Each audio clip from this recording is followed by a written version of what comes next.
That's it. We're live. This is it. Episode... I don't know yet. Cracking open a beer. I don't know what episode this is going to be. I've got Liam and Sam and a few others, so I gotta pick. But this one's on Liam's channel, so... Well, I mean, it'll come out on yours too. So Right. If you're watching this on my channel, make sure to head over to Scene Points Podcast and check out the stuff that Cody's doing. And if you're watching this on Cody's channel, go over to my channel and check it out, please. Maybe. Yeah. LAKEY Automotive. Tons of support. Links will be in the description to both channels. But shall we begin? Yeah. So this is Liam Eyles. As you can tell, he's not from America. Well, he was actually born here, right?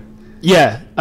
Should I give a brief introduction? Well, okay. So first off, before I give an introduction to myself, I should say that I don't usually dress like this. Yeah. It's actually St. Patrick's Day, and we're at NCM Motorsports Park for Southern Roots, and I felt like being really festive, and I turned out to be the only person being really festive today. Yeah.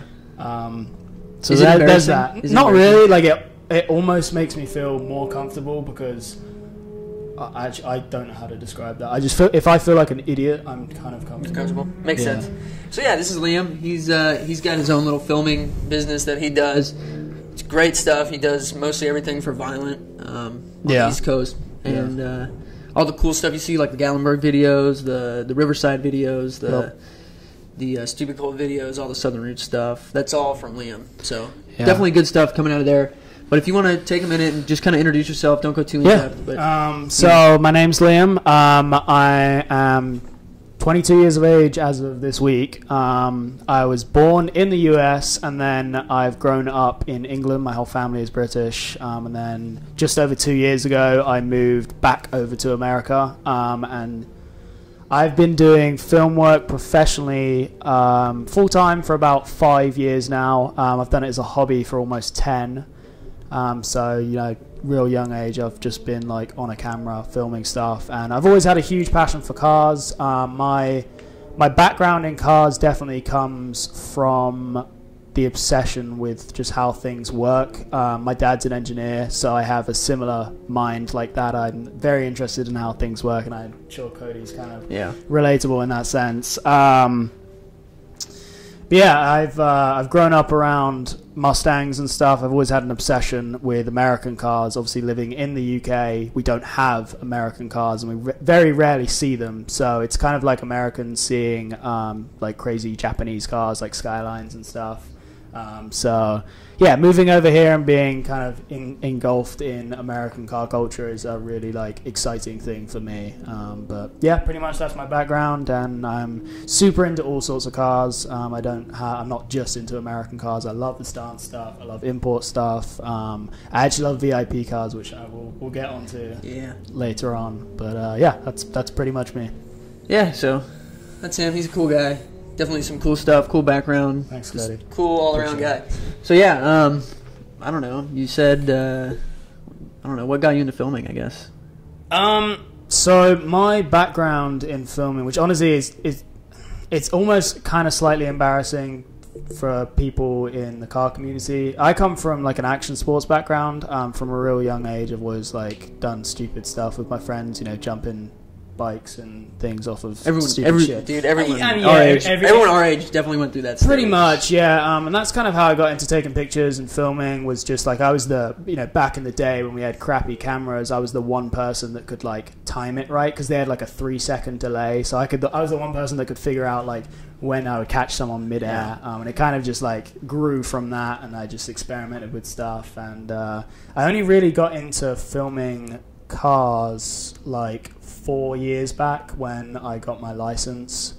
Before then, in England, it was kind of difficult to get out to car shows and meets, and my parents didn't want to go out and take me to car shows that I wanted to go to. So I never really got into it up until I got my license. But yeah, since then I've been super into to, you know, every weekend I'm at a car show filming stuff. So yeah, there's a couple guys sort of local. They live in Nashville, but they're like young kids and they can't drive yet. They're super talented photographer, like Free Gucci. Yeah. You know what I'm talking about? Yeah, we need to shout out Free Gucci. Yeah. I love that. I plan on having him on here at some point. But please, he's a really cool dude. But yeah, he's like, I don't know how old he is now, maybe 15 or something.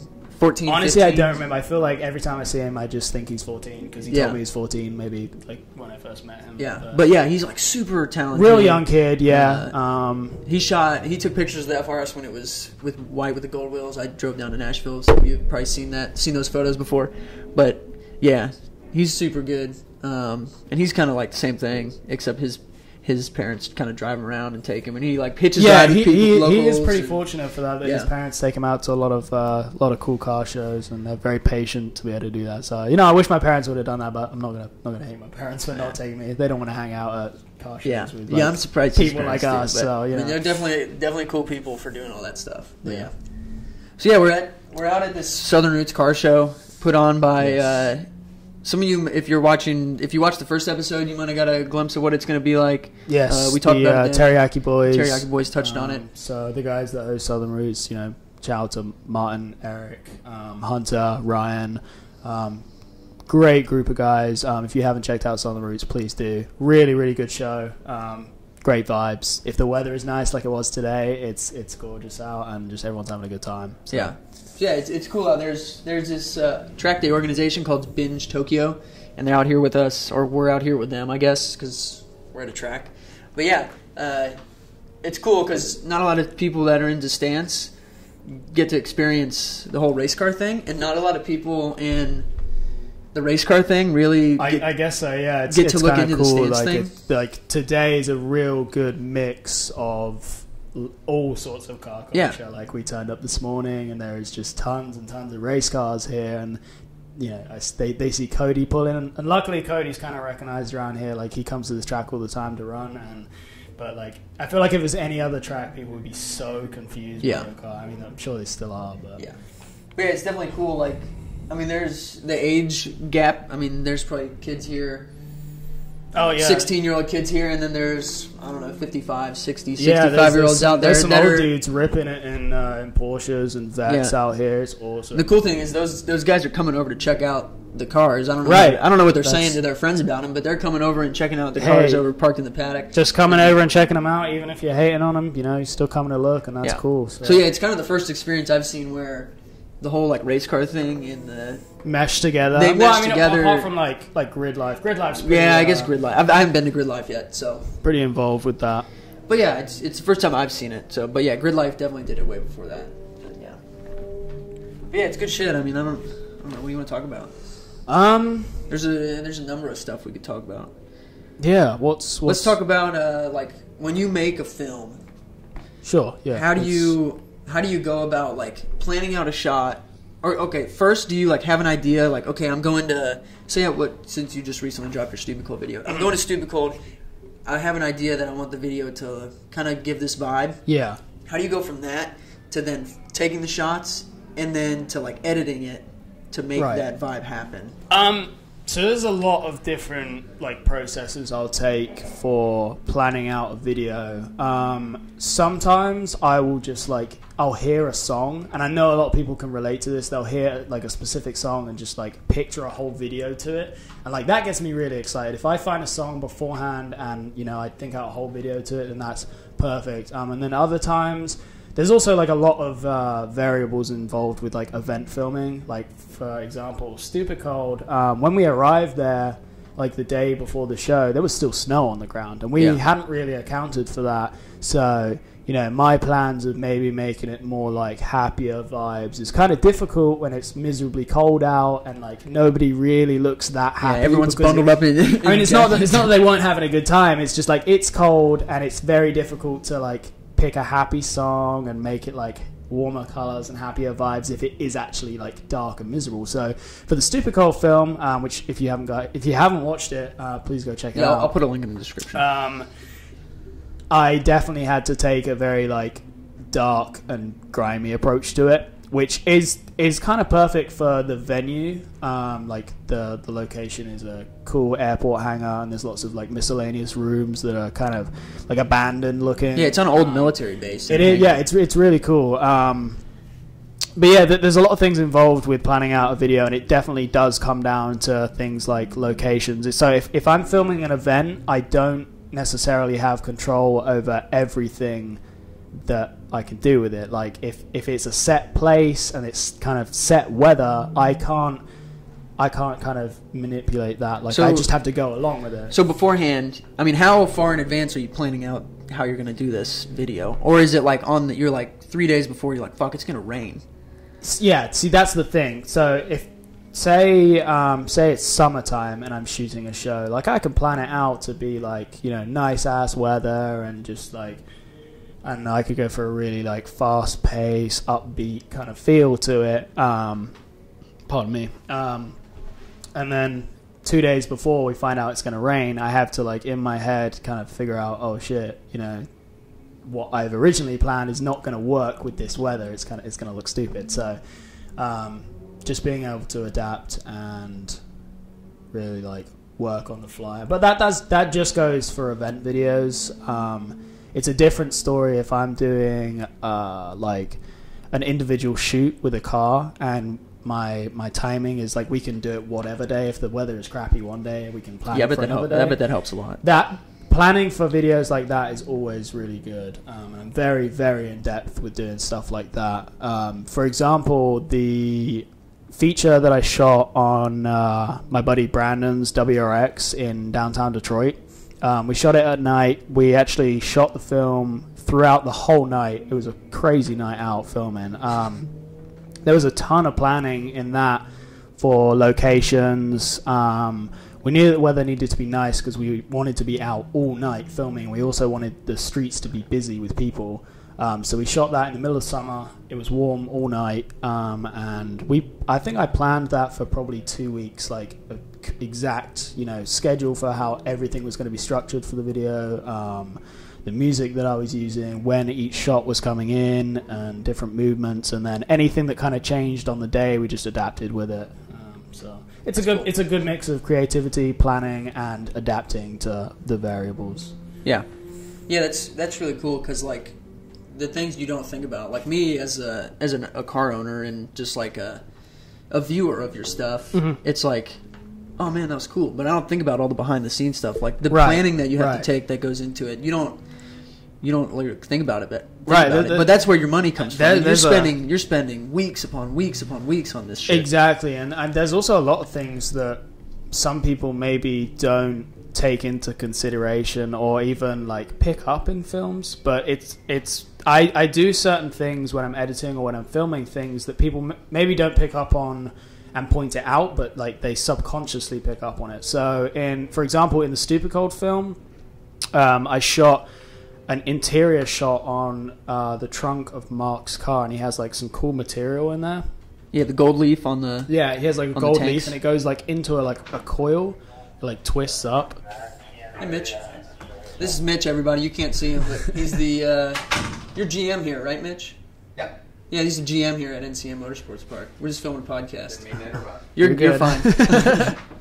all of them so far have interruptions, so you're good. Well, yeah, keep going. So the gold leaf on the trunk. Yeah, so he's got like material, and it spirals up almost like a snail or like a turbo. So I did a shot where I'm like coming in, like zooming in on it tight, and then it like speeds up into the next shot, which is like the same angle of me coming in on, I think it was Josh's turbo setup on his STI. Yeah. And most people really won't pick up on it at all. Like I've watched the video back with other people, and nobody so far has like pointed it out to me and been like, "Oh, that was cool. I like noticed what you did there." But it flows subconsciously, and if you go back and watch the film and notice it, then like you'll see it. Yeah, but that's probably what makes like, I don't know, like a $300 videographer different from a $600 videographer. I guess so. Shit like that. Yeah, like it's the little things. It's how each shot progresses into the next. And I get a lot of questions about like, oh, what kind of transition is this? Like, where did you download this effect? I'm like, this isn't an effect. This is something that I like for transitions and stuff that I do with things. It's a camera movement from the end of one shot, and it's a camera movement from the start of the next. Like, they're planned so that they will like seamlessly like work together. Most people really don't notice that, and they'll just assume that it's something that like you can go online and download a transition. I mean, you could, but it won't look the same. Like mine is like it's got like so you're manually using your gimbal. Exactly. Like I'm planning out a shot as I'm filming it. Like the end of it, I'm like, okay, I'm going to swing this to the right, and at the start of the next shot or a shot that I film later on that will be edited as the next shot, I'm like swinging in from the right. Yeah. As as an example, I'm like manually creating transitions that's awesome in real life, which most people I feel like don't do. Yeah, I mean, so if you want to talk about your equipment, I don't know if you want to go over that. Sure, yeah, I mean, or whatever, but I'm not sure that many people would be super interested. I don't know. I'll take you through a basic run through. I mean, I have my camera on the table here because we're filming some stuff, but I have the Sony A7S II. If you don't know, this is like one of the world's best low light cameras. Kind of the main reason I bought it. So Brandon's WRX film. Yes, I shot that entire film at night on this, and for most people that don't understand cameras, most normal cameras will go to an ISO rating of like 6400, which will be like crazy, like grainy in low light. This camera will go to 410,000 ISO. Jesus. And I can use it to probably about 100,000 without too much grain. So compared to a regular camera, this thing almost sees in pitch black. That's insane. And then lenses, I just have a few basic lenses. This is kind of my go-to. I have a 24-70 f4 on here. It's got really good autofocus, and it's just a good all-round lens to use on a gimbal. I have my Rode shotgun mic, and then I use the DJI Ronin M gimbal. Is that like pretty standard equipment? It is. I mean, honestly, equipment isn't that. I mean, that's one thing that I like to stress with people is that equipment does not make your films better. Honestly, I only upgraded to this specific equipment because I felt that I needed the low light performance. But honestly, if I threw my phone on a gimbal, I would still I wouldn't even necessarily need a gimbal.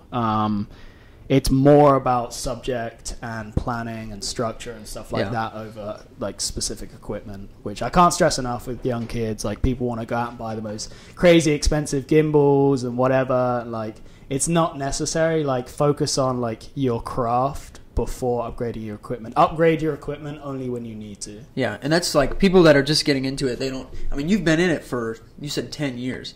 So people that are getting into it, they're like, fuck, I've been at it for 3 months. I need the Ronin and I need the A7S. I understand how it is. Like, a lot of people that like first get into it, they see other people like me or some of the like bigger guys like Crispy and Housey and doing this stuff. I'm like, oh, cool, they have all this crazy equipment. Like, I need that stuff to like get on their level. But that isn't necessarily the case, because I know that there's a lot of guys out there that don't use that equipment and actually make really good stuff. There's one guy that I think I could probably name. I think his name was Bryce Greer. He filmed like an after movie at Gatlinburg, and most of the shots that he had were static on a tripod, and just his compositions were like super good. Like, compositions are really important for shots, and just the way that he put stuff together, I thought was really good. Like, it wasn't the top stuff, but like, for what it was and the equipment that he had, he killed it. So if you're watching this, Bryce, I think it's Bryce Greer. Yeah, I thought you killed it on that. If not, there's a free shout out. Right. So yeah, that's kind of cool, the whole equipment thing. I mean, that's something you don't really see on the other side of it too, as like a viewer. Of course. You understand. I guess as a consumer. Right. Another way to put it, yeah. You just do. I'm hanging around with you often, so I see all your equipment. But somebody that's like, hey man, how much do you charge for a shoot? And you tell them your price, and then they're like, well, that's like fucking ripoff or whatever. And your prices are a common thing, right? But your prices are super reasonable. Yeah, I don't make a whole lot of money, so just some advice to you guys: if you want to do this, then be prepared to like struggle. Yeah, but it's not about money for me. I do what I do because I love it. And if I can make enough to get by and just enjoy what I do, then that's kind of the most important thing. You're just kind of traveling around. Yeah, I suppose that's another topic we can talk about. So When I moved over here just over 2 years ago, I moved over here because my dad works for Ford, and they were moving my whole family over here. And I wasn't like included in that deal, but I've always wanted to move back, and I'm already a citizen, so I was like, okay, I'll just piggyback off of their deal. And then, you know, the past year of kind of just been like getting myself established over here, making a name for myself, trying to get out to as much stuff as possible, build up a client base, a portfolio. And then, was it the start of this year? It was super cold. I packed up all of my stuff into my car and like went to super cold. And then after that, everyone's like, "Oh, when are you driving back up to Michigan?" I'm like, "I'm not." Like I just stayed on the road, and I've been on the road since. Yeah, you went to Mardi Gras. Yeah, I did. That was how was crazy that? Was that cool? That, I mean, completely unrelated to cars, probably, I mean, Mardi Gras was insane. Shout out to Luna, who made that the best experience of my life. And another really crazy thing, we got spotted at a urinal. Yeah, I remember you said that. Me and Luna are like peeing next to each other at a urinal, and like, I mean, obviously he's got like a violent tattoo on the back of his leg, and I'm wearing my violent hat backwards. Did he have his on his calf? Did he pull his pants down to his ankles? Bastard. And so these guys like come in behind, and we just hear them yelling like, "Oh, violent click!" And I just thought they were reading it off the back of my hat or his tattoo and just like making a joke. And me and Luna were just like, "Yeah, we fuck." And then we like turn around, and before I can like even go to wash my hands, this dude's like fucking dapping me up. He's like, "Yo, you guys, like, what are you doing down here? This is fucking crazy to see." Hopefully they're viewers. I know, and I was like, what the fuck? Why am I getting spotted in a urinal right now in a club? And it was the weirdest thing ever, and it was super cool. These guys were super sweet. We like talked to them for a couple minutes, got some drinks with them too, and it was just cool. It was really random. Like I think they came from Memphis or something, and they were just like hyped to just run into us at Mardi Gras. So what'd you learn about Mardi Gras that you didn't know already? Besides all the boobs.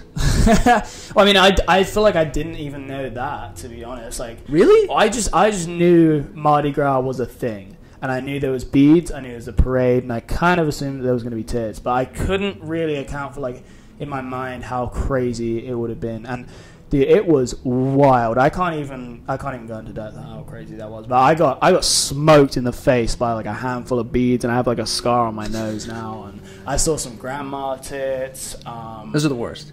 Yeah, I saw some at Daytona Bike Week a couple years ago. Yeah, and Luna took me to the dark side of Bourbon, which I like. We walked into it, and there's no street lights, and I was like, "Oh, cool, it's dark." And he's like, "Nah, go into one of those bars." And I walk in, like I peek my head around the door, and there's just like 10 dudes waving their dicks around. And I was like, "Oh, yeah, okay, yeah, right."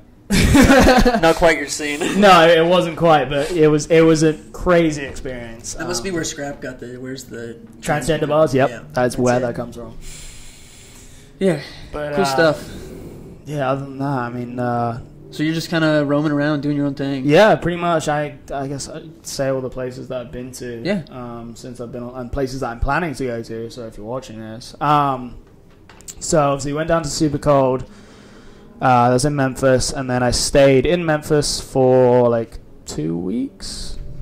But I flew back up to Detroit for a weekend to surprise my friends because... Brian and Joe were getting engaged. Congratulations. He's a recent subscriber, by the way. Yes. And so that was cool. And then obviously I was back down in Memphis. And I was chilling with Baron for a couple weeks. Got a couple shoots done, mainly just a lot of editing stuff. And then I went down to Louisiana from there.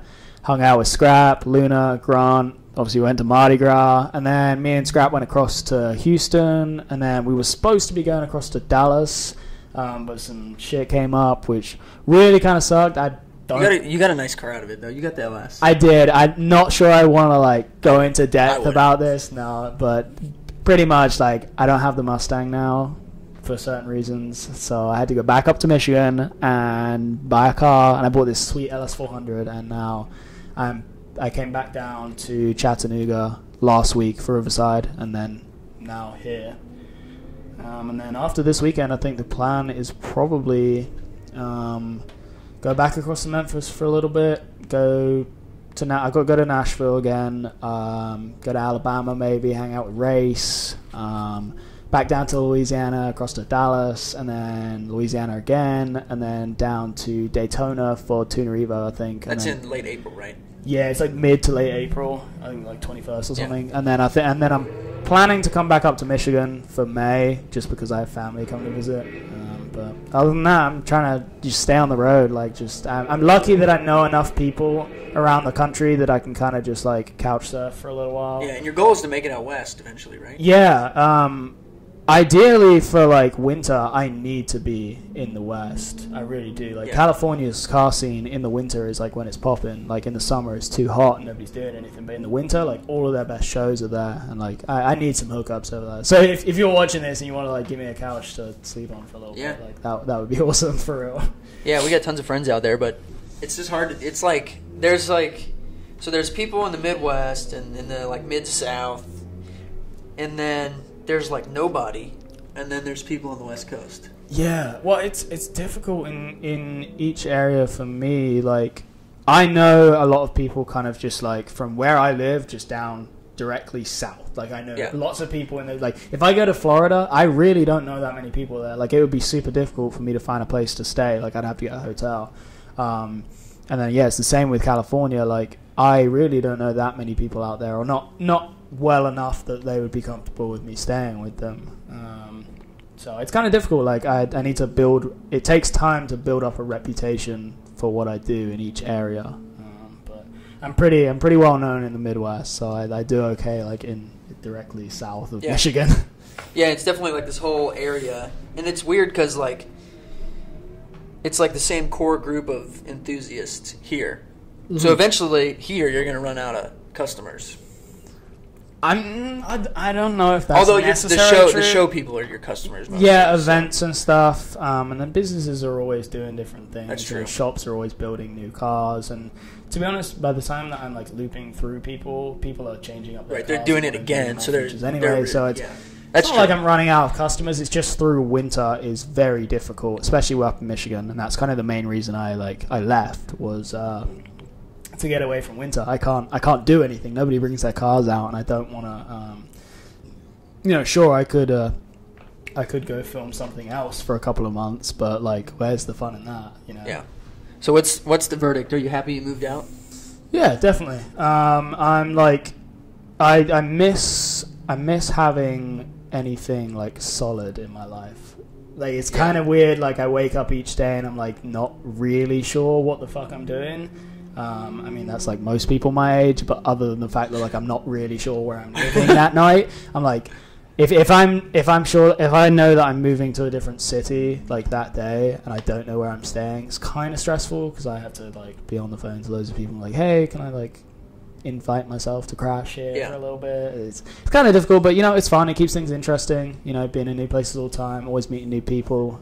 So now, are you just kind of going throughout our little group of friends and asking, or are you like, hey, I've got someone in like I don't know Atlanta that wants to shoot. I'm gonna go to Atlanta for it's a mixture. I mean, for the moment, I have just been staying with people within our like kind of friend group. But every time I've gone somewhere new, I've met more new people who are, friends of friends, and it kind of just expands and have more places to stay in different areas. But it's fun. It keeps things interesting. I'm not one. It definitely takes balls.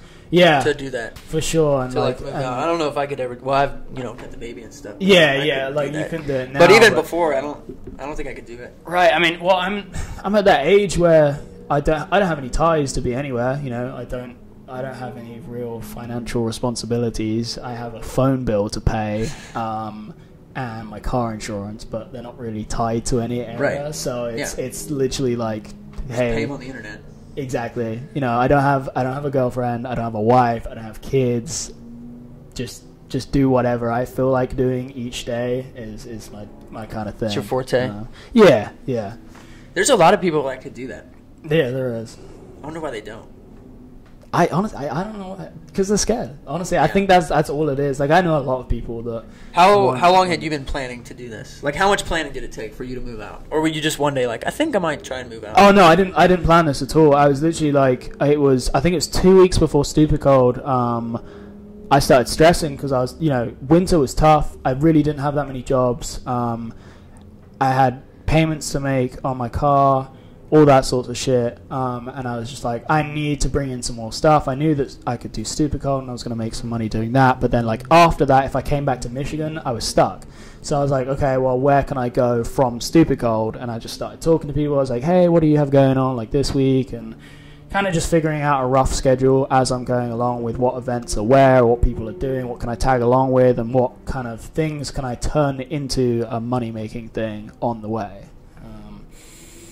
Yeah, it's a day-to-day thing, and that's cool though. I by no means make a lot of money doing this. It's very stressful, but if you guys like want to, you know, like step out of your comfort zone and just kind of do what I do, like I recommend it for sure. You know, keeps you happy. Yeah, I mean that's definitely, you've been a lot happier. Yes, I can tell. 100%. Winter, I just like shut down. Like it's so difficult to maintain like a uplifted spirit. Yeah, stuck in the cold. But if I'm experiencing new things every day, then I just like can't help but be happy, really. So it's cool.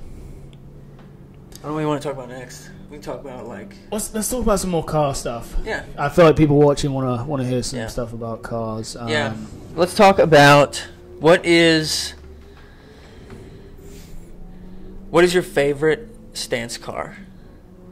Like somebody owns, or a car to stance? Nope, somebody owns. So somebody owns. Like if you had to go and be like, dang, that's my favorite car right now, past or present. Shit, that's a super difficult one to do, for real. I'm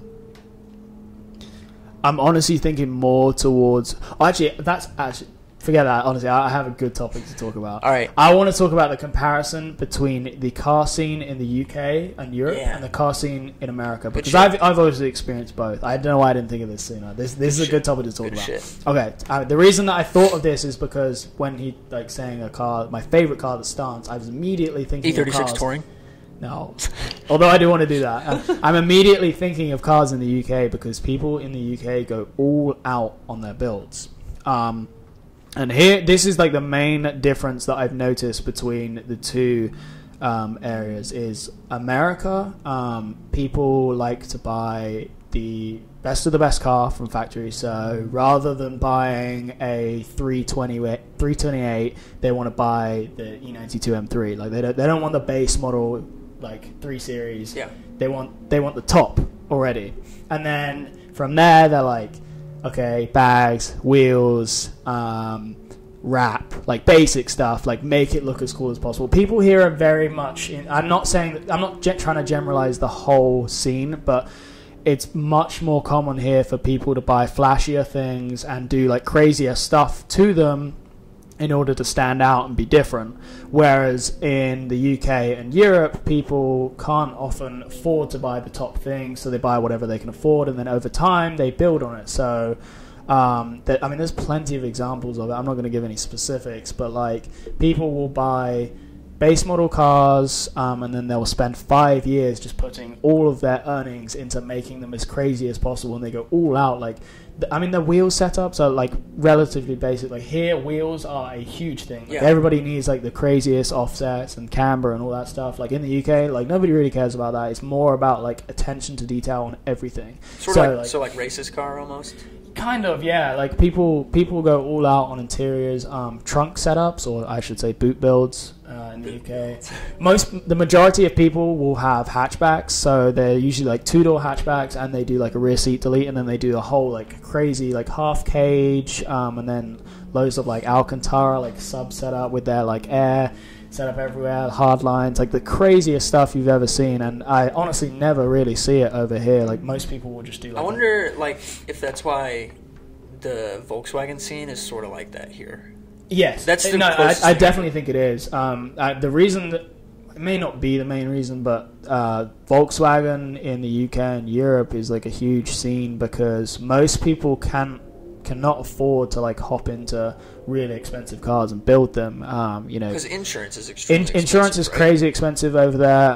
The price of gas is crazy. Like if I just give you like an open comparison, what's the price of premium here? It's like $3 something, $3.50. No, right here. No, here's like it's like $2.80, $2.90 here. In Bowling Green. Yeah, no, we're not gonna say Michigan's expensive. We'll just say in Bowling Green. So okay. it's like $2.80, $2.90 for premium, so 93 octane.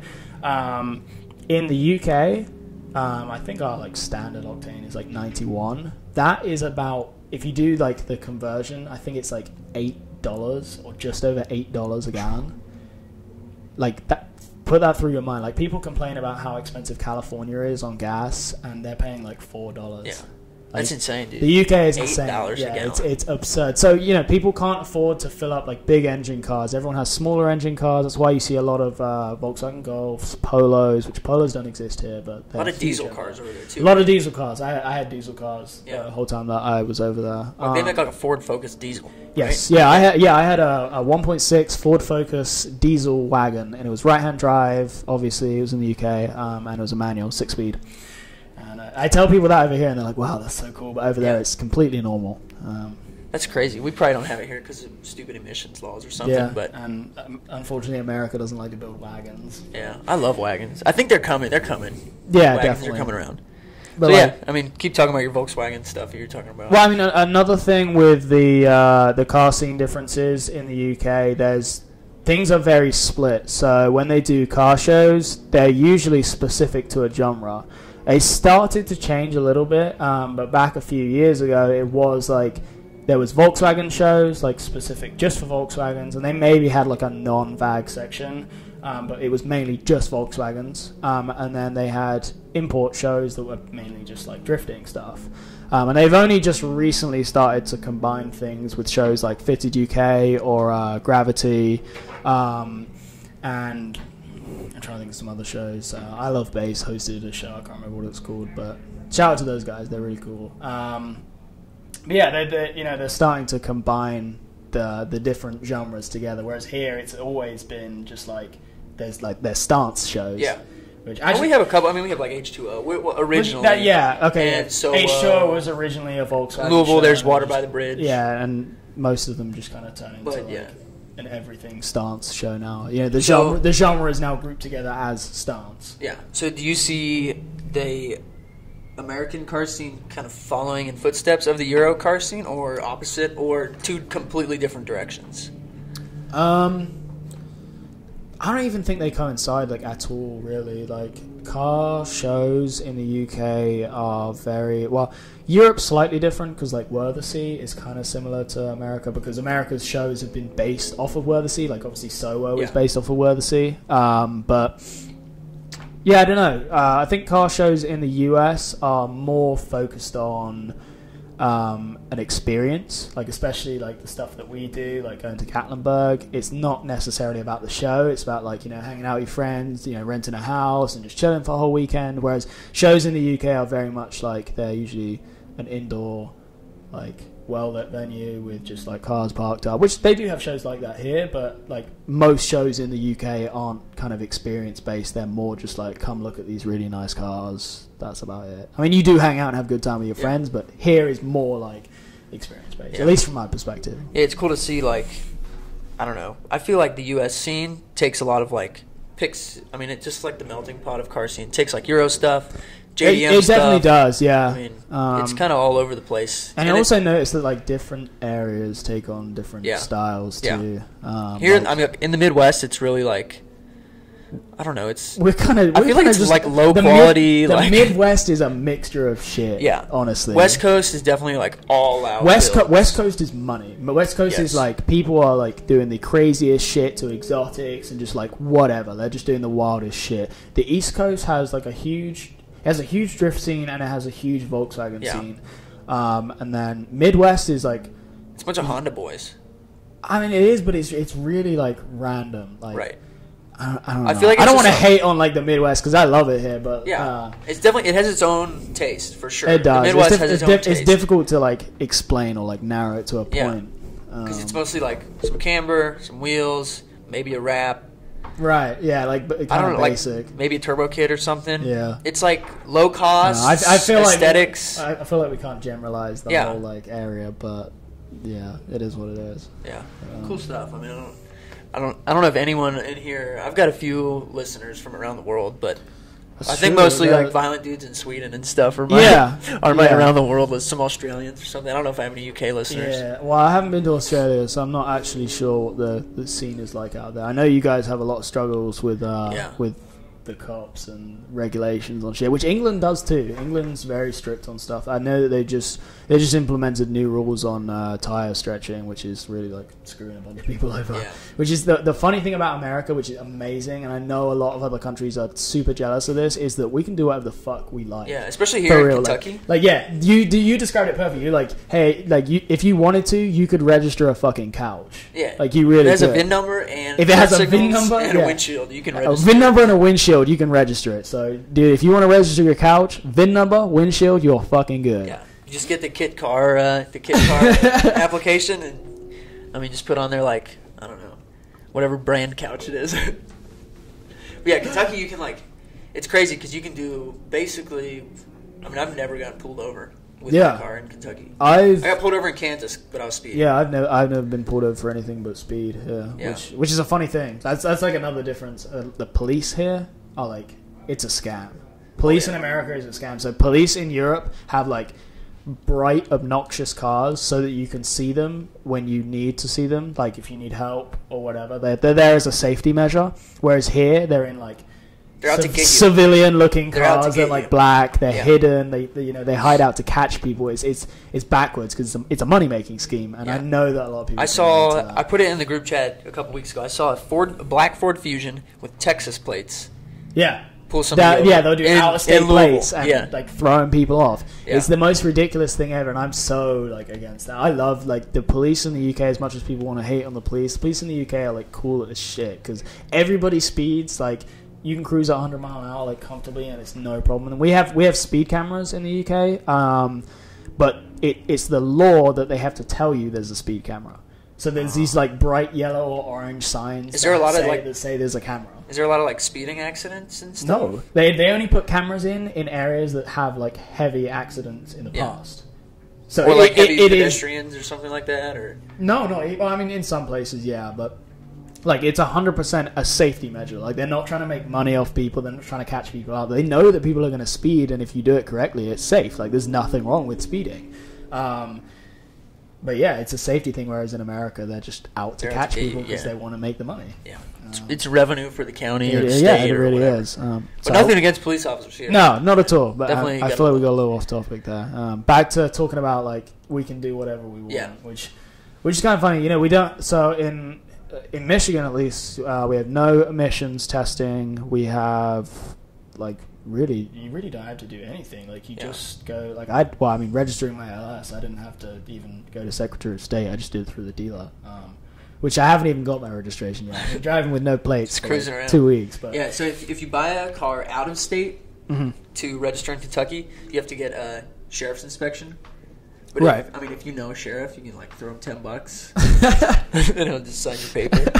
But if you buy a car in Kentucky, you don't even have to bring it to the clerk's office to get it registered. Really? You just bring the title and proof of insurance. Yeah, exactly. Same thing in Michigan. You're good.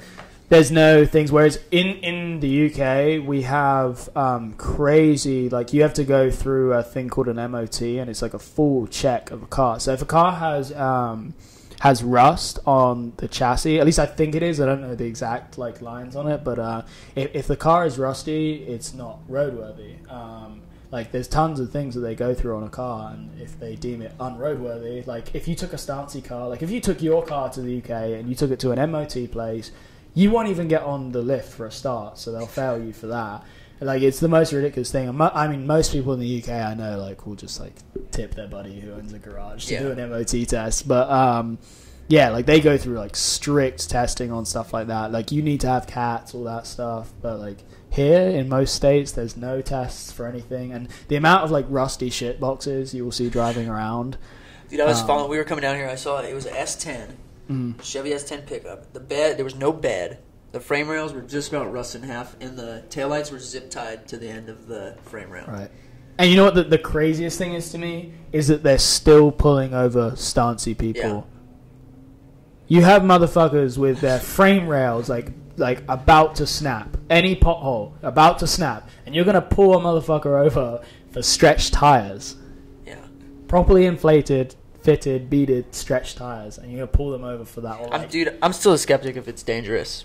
It's not. I feel like that's a really good topic for like a whole podcast. Yeah. I'm not sure how to have the argument because I don't feel like I don't know enough about it. I mean, you need some scientists on that shit. I think Engineering Explained did a thing on stretch tires. I want to do, so we're going to do it. We're not going to tell you what we're going to do, but we're going to do it. You know what I'm talking about? We're going to do some scientific shit. Some scientific shit out here on the pad. I feel fucking retarded sitting here in my full green outfit like, yeah, we're going to do scientific shit. And everyone's like... Yeah, we're going to prove all the people wrong.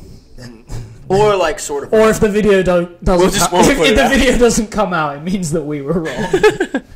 That way we never look bad, right? That's the great thing with being in charge with the media. I make myself look better. So yeah, that's what we're gonna prove you guys wrong. All the haters. Yeah. Well, I mean, even if we don't, we're just gonna have fun with it. More people crash and kill people street racing than people with camber do. Right. They're like, camber kills. I'm like, so show me the proof. Show me the proof. I haven't seen a single case where camber killed. I mean, I know that I'm not going to talk about any. There was a thing in Florida, I think, where a Golf killed a I think they were speeding though. They were racing, I think, because there was like snaps. And I think they had like wobble bolts. They had wobble bolts. No hate to wobble bolts, but Jake runs wobble bolts. Fuck that. Not about the wobble bolts. I wouldn't do it. But what else you want to talk about? The LS. Yeah. Kind of just go over, I don't know, what you're going to do to it, what your plans are. Yeah, well, okay, so like about it. Brief history, I've always been a little bit like obsessed, like I kind of geek out over VIP cars ever since like the Stance Nation Facebook page became a thing, like way back in the day, like they were always posting that stuff, and then when Elvis hopped onto the LS platform and started building that, like I followed it from the start, and now our buddy actually owns that car. I think he keeps it pretty private though. Yeah, dude, he's got me and Ben talk about it on his Really, episode. He's really got, cool, dude. Oh my god, he's got so much shit. But yeah, I've always been very interested in the big body VIP, Bipu style cars. And I geek out over like fancy interior stuff. Like I honestly don't understand the point of having some of the things that they have in the cars, like the window curtains. Like I get it, like it's like a privacy thing. It's kind of dumb. Like me, if I was thinking like logically as a non-car person, I'm like, why the fuck do I want curtains in my car? My little brother got curtains for his. Right. But me as like a person who's geeking out over VIP, I'm like, oh shit, yeah, some fucking curtains. That's really fucking cool. Like I want to put curtains in my car. But yeah, so when some stuff happened and I needed to buy a car, I was looking around for an LS400. I've always kind of wanted one. I looked around for a good amount of time last year for an SC, the SC400. And I went and looked at a few. I actually went down to Florida and looked at one, and it kind of didn't turn out to what I wanted it to be. And I knew that I was going to have to spend like more money than I wanted to get a clean one. So it put me off it. And then when it came around to it this year, I needed to buy a car. I got lucky to find this super, super clean LS400. It's a 2000 model, like top spec. I found it in Michigan. It's been in Michigan its whole life, no rust. 150,000 miles, really not bad for the one you see. It's crazy clean, and I paid $4,000 for it, and it is really clean. I've seen it. It's gorgeous, like, and I'm like super fully loaded stuff. Yeah, dude, it's got GPS. It's every like electronic. It's got a factory sub that like bumps. It bumps, fuck. Dude, it's just a really, really good car. Like, I can't believe I got it for $4,000. Like my buddy Brian rides and he's like, dude, this is like a $7,000 or $8,000 car. Like, how the fuck did you get this for $4,000? Yeah. But yeah, anyway, like the plan with it is, I want to do a VIP car, but I also want to be able to use this car to like drive thousands of miles to shows. I don't want to get into the whole business of trailering a car or something. Like, I want to have a car that I can drive to shows and drive back from. It's shows. Definitely nice. Just being able to pack your shit up, not having to pay for a bunch of gas. Exactly. So for the tower. You know, I really want to do like lots of cool interior stuff. You know, for the shorter You should make term, the bag into a bed. That would be dope for sure. But yeah, short term, you know, I kind of just want to make it look nice as it is. You know, it's pretty clean. Just wheels, suspension stuff. Make it just make it, you know, nice, respectable looking car.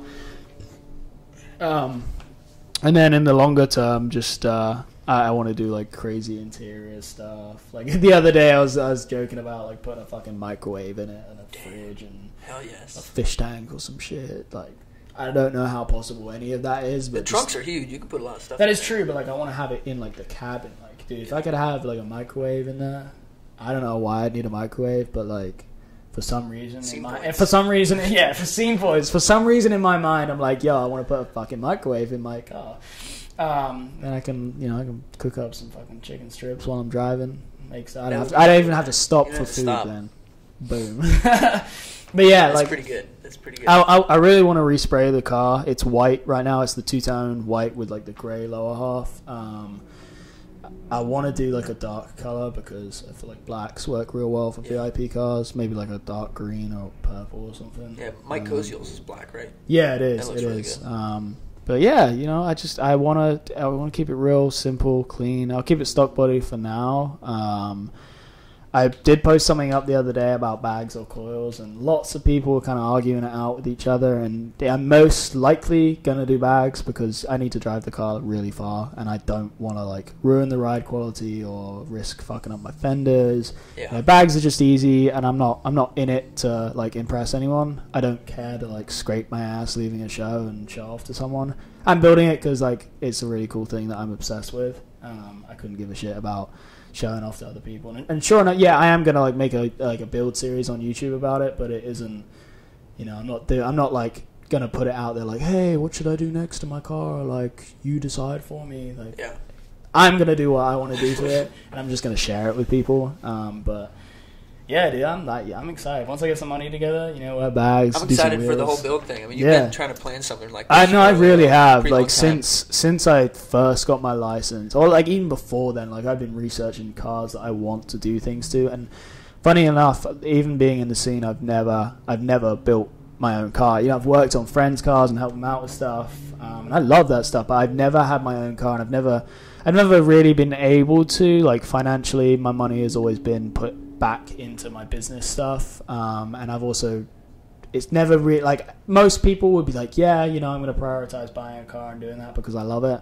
Me, I'm kind of more sensible with it, and I've waited years to be like more stable. Not that I'm stable right now, but like I don't really have a choice. I needed to I needed to do this, but yeah, I'm excited to finally just mess with some stuff and just make something my own, really. Good shit. Yeah, for real. I'm excited to see it. I mean, you definitely see a lot of them, but they're all like sort of similar.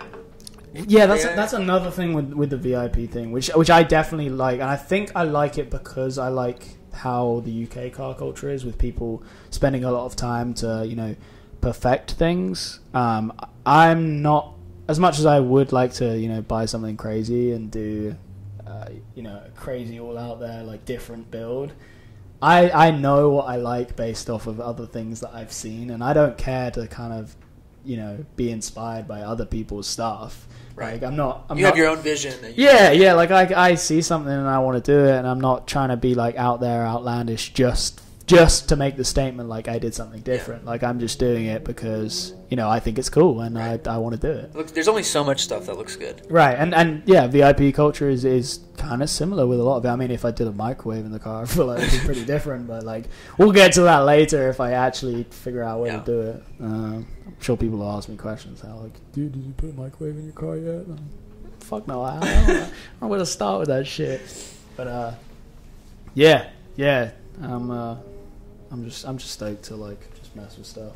Good shit. I'm glad to have you on finally. Yeah, I've been trying to get you on for a while. Yeah, thought to make it happen. Been moving around a little bit, and obviously we're in the same place right now. And I'm probably gonna hang out with you the next couple of days. Yeah. Anyway, I mean, at least we got it out of the way. We can kind of go through it and everything. I don't know. Maybe yours will be the next one to come out. I got to figure out. Is there anything else we could talk about? I don't know, man. I think we covered a lot of bases. Should we talk about Gatlinburg? If you want. I feel like we should. Yeah. It was a good event. So okay, so Gatlinburg is a show that's hosted once a year by Slammed Enough. It's in the town of Gatlinburg, which is in Tennessee. It's like right in the mountains, super touristy area. And they started doing it 2 years ago. Yeah. And we went to the first one. That was actually where I met you. Yeah. Which is funny. That was the first time we met. Yeah. Wasn't it? Yeah, but we'd spoke a few times in our like group chat before then. I think it was mainly about like racing stuff. Because I think I was bragging in the group chat about my friend Joanna, like, because she's like super into drag racing and she's a girl, and then I think Cody like mouthed back about racing. I had no idea that he was like a track guy, or like he actually like puts down some fucking hard laps on shit, and he was like calling her out. He was just like, yeah, fuck that pussy shit, like around some corners, and I was just like, oh fuck, this guy's a dick. And then we met at Gatlinburg and we got on real well. Yeah, we've been good friends since. But yeah, Gatlinburg is one of those events that is 100% for the experience. It really is. Yeah, if you could go to one show during the year, it's Gatlinburg. Yeah. For like, at least for us, like in our area, like Gatlinburg is the show to go to. I mean, we already got the house. It's March, and we already got the house. Yeah, and the show's not till the end of October. Yeah. Oh no, it's the end of September, start of October. Right? Yeah, because it's on Naomi's birthday. Yeah. It's just like such a good time. Like we rent a big house and we have as many people come out from Violent. There's people coming from California this year. Yeah, we've got some Swedes from coming Canada, over, some Australian people coming yeah, over. It's gonna be. So we got a house with 60 people. Yeah, it's gonna be a lot. It's just a really good time. Like it isn't about the show at all, really. Like honestly, the show is like the worst part about the weekend. Like sorry to slam it up, but like, being indoors for 8 hours is boring as shit. Well, it's cool because you can kind of park up. I mean, you can't. That's true. You're filming. But yeah, we can park up and kind of walk the If strip. I'm filming for Violent, I just go where everyone else goes. It's not important about the show. But obviously, if I'm filming for someone else and I need to be at the show, it kind of sucks. Yeah. But yeah, it's cool. Like we just we explore the town. We always hit up all of the moonshine bars along town. They have like $5 samples and you get like 13 half shots for $5. Like you just make your way along the strip. Yeah, you just have a good time, and it's super nice scenery. There's tons of like great places to shoot at, and we have some rowdy parties, and that's kind of like we got like a name for that for the first year of Gatlinburg. Like the after movie dropped, we had the hot tub scene, and bear in mind it looked like super out of control in the video. It really wasn't that rowdy. He's really good at making things look rowdy. Yes. Like, there's, like, things that I'm doing with the camera to, like, make it look way more hype than it is. But it's still hype. It's a good time, and it is really happening. Like, we are having a good time. Like, some things are, like, slightly staged. They're like, yo, like... Okay, so... Like, pour this fucking drink over Kenzie's head. Yeah, so in this year's Gatlinburg movie, or, like, I guess last year's Gatlinburg movie, the scene where you guys are playing Pong at the beginning, and Luna's in there, and he's like, "Welcome to the Violent House" or whatever. Oh, yeah. That was like a pretty not lit. I wasn't there, but that you showed me the raw. Was this at our house or was this the Vader? It was at the Violent House. When you showed me the footage, it was like, this is pretty like low key. But you it really wasn't that crazy. There was probably 8 to 10 people in the room. The loudest person being Luna, so the camera was on him mainly. We were playing Flip Cup. And somebody bought the wrong fucking cups, and it was the stupidest game of Flip Cup ever because they wouldn't land. It was terrible. It was like you were already drunk, but you were sober playing Flip Cup. Yeah, so your cinematics made that kind of mellow seem like an actual... Exactly. Well, and the same thing honestly applied to the Vader party. Like, I don't want to dick on them at all, but like, that party wasn't crazy lit. There was a lot of people there. We did have the music bumping. Everyone was playing beer pong, but... most people were kind of just standing around, just chatting, kind of, normal social thing. And then in the video, it looks crazy hype because Daniel in the video is like, he's the hype man. He's rapping over the fucking music, he's dancing with everybody, trying to hype everybody up. And that and the way that I filmed it was the main thing that made it look way more lit than it was. And there's a bunch of raw clips that I have where, like, in the background of me filming it, I'm like, talking to someone else, I'm like, oh yeah, this is like behind the scenes of how like not lit this really is. Yeah, like, it's literally just like one white guy just like jamming out and a bunch of other people staring at him like, who the fuck is this idiot? Yeah. Like there's some reality to it not being crazy out of control. We're not bad people. Like, I feel like a lot of people get a bad impression. Yeah, they definitely think we like party a little hard. Yeah. But I feel like we're mellow people. I mean... No, we are. And I've definitely changed. Everyone cracks a cold one every now and then. Cheers. I'm talking, that one's fucking empty. I'm cracking a cold one. There we go. But yeah. Shout out to Yingling. Now sold in Kentucky. Yeah, I mean, that's another good thing to talk about, is violent kind of being misconstrued a lot by the general public, or at least most people that see us. I've changed quite a few people's minds just from hanging out and talking to them. For example, Stupid Cold, there was an after party for the show, and you know, we were the hell of lit at the party. Like, it was rowdy, you know, everyone was kind of getting out of control. If you see any of the pictures on Facebook, sorry mom, yeah, they're pretty bad pictures. Sorry, any potential employers. Like, yeah, you know, we were having a hell of a good time. I was wearing Sam Eigel's sunglasses in the club, and every single picture I looked like a fucking douche. And then the next night, I was staying at Baron's house, and there was a bunch of people over because we were grilling outside. It was, you know, it was nice weather. And I met this guy, Mark. Shout out to Mark if you're watching this. And, you know, we were just chatting for a little while. Real cool guy. You know, we got on pretty good. And then we were talking about the party the night before, and he showed me this Snapchat of, like, I think it was me, you, Josh, maybe Daniel, like, dancing together. Like, we're almost like humping each other. We're all well, I'm not doing us any favors here, but he showed me this Snapchat video, and he's like, yeah, these guys look like a bunch of fucking douches. Like, look at this guy with the glasses on. Like, I was like, yo, that's me. He's like, what? And then he's like, oh my god, I'm so sorry. I was like, nah, it's cool. And he's like, but for real though, I thought you were a douche. Like, last night, just looking at you, like just my opinion of you, like, having a good time wearing sunglasses in the club, kind of just looking like a dick. Like, and I'm sitting here, like, dressed like a dick right now. Like, yes, I do look like a dick occasionally, but, like, I do it because it's fun, and having fun is, like, the most important thing ever. But yeah, like, I completely changed his mind. He was like, after that, he was super like, oh, actually, you know, to be fair, you're really fucking cool, down to earth dude. We just had normal conversations about everything. We talk all the time now. He sends me Snapchats of tits, like, all the time. But yeah, like, we're just, you know, I've changed, like, a bunch of people's opinions on that stuff just from hanging out with them and getting to know them a little bit. Like, a lot of people don't like you based off of your social media persona, which, to be fair, you are cocky sometimes on social media. To be I try not to be. I know you definitely got better at it. Like, when you first got the car, it was a bit of a shit. Well, okay, so, like, I felt like a need that I had to, like, defend myself. Mm-hmm. But now I'm like, which is fair enough.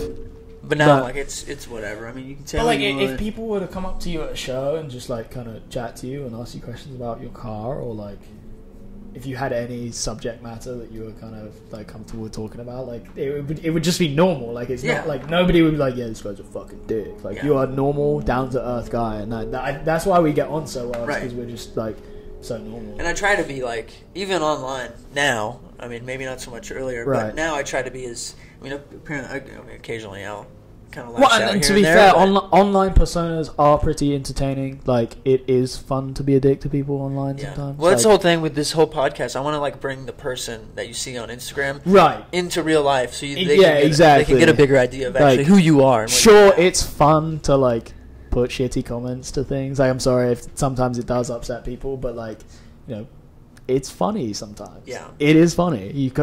I wish more people came across as jokes. Right, yeah. A lot of people just take, like, this whole clout thing so fucking serious. Like, it's not. It isn't a real thing. Somebody in the comments right now, tell me what clout is. Tell me what the physical thing of clout. Tell me what is the physical mass of clout. Like, you can't. It's a clout cloud. Exactly. It is not. It's not a real thing, so it is not important. Like, you know, I think this podcast is great for just, like, finding out. You know, how, I mean, that's the whole thing. Like, life is like.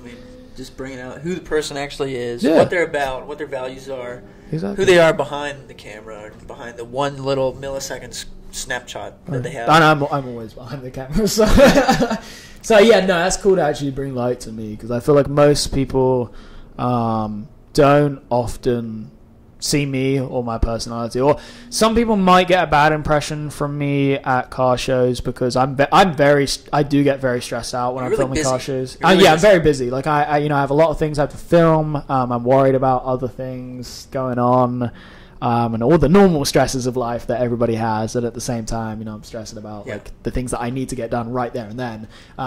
And often people will come up to me and they'll be like, hey, you Liam, you run LAKEY Automotive. And sometimes I really do hate it. Sometimes I could be like in the middle of filming something and I'm like, yep, yeah, that's me. And they're like, oh, I love your videos. I'm like, thanks, man. And like, I don't mean to be really blunt about it. Like, I do really love to talk to people about things and offer up advice and just share experiences with people, because I do enjoy that. But work is work, and if I'm being paid to do something, I'm going to be there. That's my main focus. So I do apologize if sometimes people get a bad impression from me at shows. I'm kind of stressed out. Like today I was stressed out. I didn't eat until like 2 o'clock. Dude, I still haven't ate. Luckily, wifey Mackenzie fucking hooked it up. She brought me some McDonald's. It was the best thing ever. And like then I switched out to this hat, and everybody's like, "Oh, you look stupid." I'm like, "But I feel great." I don't care. All right. Think that's it? Yeah, I think so. Should I give any shout outs, I guess? If you want, you want to thank anybody or shout out to anyone that supports you?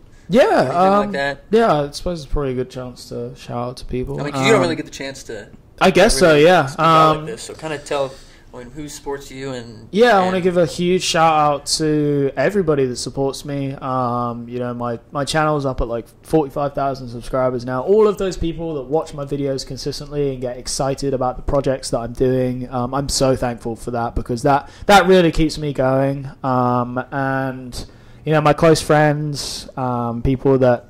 Like if I'll when I'm up in Michigan, like I'll go to Brian and Joe's house, and if I've put out a new video, they'll put it on the TV and make me watch it. And like, it's cool to like see my friends get excited about the things that I'm doing, and I know that you guys do it too. Yeah. It was cool when I did at Stupid Cold. I did a premiere of the Gatlinburg film. Pardon me. At Barron's house. Barron's house, and there was like 50 people in that room, and it was really awesome to just see people's reactions to something that I'd worked really, really hard on. And oftentimes I don't get to do that. When I make something, I spend so long doing it and watching it over and over again that I get fed up with it, and like I'm not very enthusiastic about my projects when I put them out. Like, Sarah will ask me all of the time when I'm putting out a new video, she's like, "Oh, are you excited?" I'm excited. I'm like, really? I was excited like a month ago. I'm like, I've seen this video a million fucking times, and by this point I know every flaw in it. And she's like, "Oh, you stop downplaying your work all the time." I'm like, I don't mean to do it, but it really pays off when I put something out that I'm really passionate about, and I get a good response from it. People are excited about what's coming next, So I'm very thankful for the people that support me. All 45,000 of those people that are on my channel. The 10,000 people that are on my Instagram, and then more specifically, everybody in Violent Click. A lot of people won't understand, but Violent Click has definitely helped me through a lot of things. Outside of cars and filming, there's lots of things that just having like brothers by your side good camaraderie is just it's helpful. Like there's things that you can't expect in life, and having good people around you to support you through tough times or just whatever's going on, like it's nice to have that. So I'm very thankful for the people who are close. They remain in contact, and they look out for me. I look out for them. Especially a huge shout out to Benjamin Gunn, which he was on the podcast he was on a couple here weeks ago or last week or whatever. He has been like a slightly younger dad for me. Like my dad's super cool and he does help me out with a lot of stuff, but he has his own things that he's very stressed with. But Ben has been amazing. He has really helped me out with a lot of things, and he's so supportive. He pays me out of pocket. Let me just point out, he pays me out of pocket to film the Violent videos. Violent as a business, shall we say, does not, like, it doesn't make money. We don't sell a product, whatever. Ben pays me out of his pocket to come to events and film, and he supports me, and he believes in me to do great things, and he tells me that all the time. Yeah, that's a great push. It's a really good like morale booster. Yeah. So I definitely want to say a huge shout out to him and anybody else that kind of sees potential in me and gets excited about what I'm doing and is just is passionate about what I'm passionate about, and that's cool. So cool shit. Thanks for coming on. I really appreciate it. So thanks for having me. If you're watching on my channel, subscribe. If you're watching on Liam's channel, subscribe. Yeah, subscribe to both of us. Scene Points Podcast, LAKEY Automotive. Yeah. Please check us out. You can follow either of us on Instagram at Cody Mason Cody.Mason109. Cody.Mason109. And Scene Points Podcast. Yeah, and then I'm at LEP_automotive. Or my personal account, if you really want to see this shit I post on there, is at Liam Eyles. My last name is spelled EYLES. I'll put all the links and stuff. Yeah, thanks for watching, guys. We are probably... Oh, you're going back to Louisville tonight. Yeah, I'm going to grab dinner with the crew and probably head back to Louisville. Yes. So. We need a group dinner. Get some beer. And I'm going to go out tonight and have a good time because today has been stressful. And it's your birthday week. It is my birthday this week, and it's St. Patrick's Day. Yep. And let's go find a karaoke night so I can tell some ladies that... Sorority karaoke? Oh, yes, please. Yeah. All right, good shit. Absolutely. Thanks for watching. Thanks, guys.